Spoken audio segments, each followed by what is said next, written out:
Hey guys, okay, this is my first video ever, so welcome to my channel. On this channel, I'll seek out as many creative writing aspects and tropes I can possibly think of and search up, and nitpick through it while going off on as many tangents as I possibly can. And that is a lot. Right, hooks. The bit at the beginning that makes you actually want to read it, rather than, ugh, this book is boring, I'm putting it down now. Yeah, those are words you do not ever want to hear. Like, I'm putting this book down, if it's about your book. Now, let's talk about how to make a hook work and some common pitfalls. If I screw this up, I swear. Okay, a great way to draw readers in is to start with something unusual, because humans are naturally curious. The first thing we will think is, why is this happening?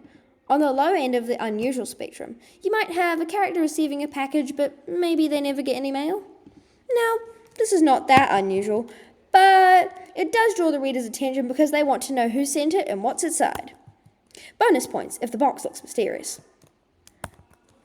Quite a bit higher up the spectrum would be if a character, say, is hanging from a cliff, especially if the character hanging from the cliff, or in any wacky situation, thinks it's just normal. Then, not only do we think, how is this happening, we also think, why the heck does this guy think it's normal? Are they mad?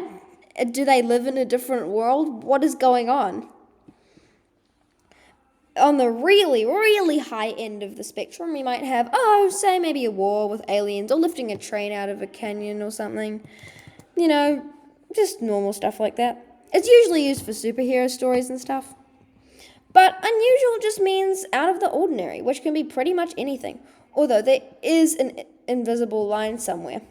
At which point readers stop wondering how and why, but rather start questioning the author's sanity. The next great way to draw readers in is something as simple as a knock on the door. And it's, yep, you guessed it, a knock on the door. See, there's that naturally curious thing again. Who's there? Who's at the door? Why? Really handy for writers, that natural curious thing. Especially if it's like a dark and stormy night, the sort where no one in their right mind would brave the storm just to knock on the door. So, why? This also works for mysterious callers. It's not the storm bit, though. Unless the telephone lines got struck by lightning and broken or something, introducing the mystery of how this is even possible. The phone line is literally broken. How are they calling? What is happening? Now, this leads us to the next form of hook. Mystery. Like, literally ask any question at the start. And here we go with the natural curiosity. Really handy, that thing is. Like, maybe somebody's pet went missing. How? Why? And the squazillions of other questions that I'm not saying because it would take far too long. And trust me, I talk a lot. But seriously, even too long for me. Now that we've gone through some of the ways to do hooks, we'll go into some of the problems you can run into while writing a hook. First problem, not starting with a hook. I know this sounds ridiculous at first glance, but chances are you may have written something or read something that starts boring and gets interesting. But, I mean, it could work.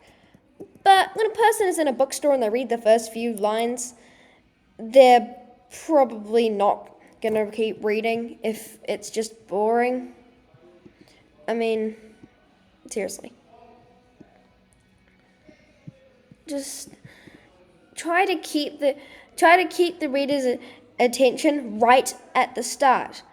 If it's boring and nothing's happening at the start, they'll either put it down or they'll skip pages to where it gets exciting, probably the former, but if the latter does happen, chances are they'll skip important information. Not great. So begin with the hook. Next pitfall is the hook. The hook is the only thing that happens, the only exciting thing. Just because a hook is good doesn't mean it lets you off the hook for the whole story. Doesn't mean they'll keep reading. They can still put it down. They've got the power to put it down. It needs to continue to be exciting. It's actually even easier to do this than a hook because now the readers have a little more information. Maybe a character could get kidnapped, or maybe a threatening message gets transmuted from the enemy, or literally anything exciting that makes sense in your world that you like and your readers will enjoy. Also, try not to have just one hook at the start. Every book if it's a series, needs a hook. Every chapter needs a hook. Heck, maybe every paragraph needs a hook. Okay, yep. I said I would nitpick.